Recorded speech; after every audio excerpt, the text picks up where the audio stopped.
At birth, we boarded the train of life and met our parents, and we believed that they would always travel by our side.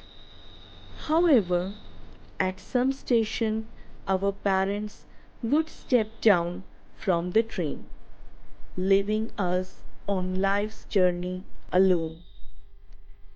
As time goes by, some significant people will board the train: siblings, friends, children, and even the love of our life. Many will step down and leave a permanent vacuum. Others will go so unnoticed that we won't realize that they vacated their seats. This train ride will be a mixture of joy, sorrow, fantasy, expectations, hellos, goodbyes, and farewells.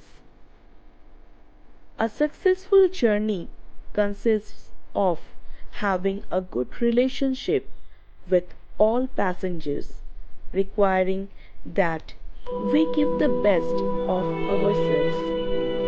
The mystery to all of us is that we do not know at which station we ourselves will step down. So, we must try to travel along the track of life in the best possible way, loving, forgiving, giving, and sharing. When the time comes to step down and leave our seat empty, we should leave behind beautiful memories for those who continue to travel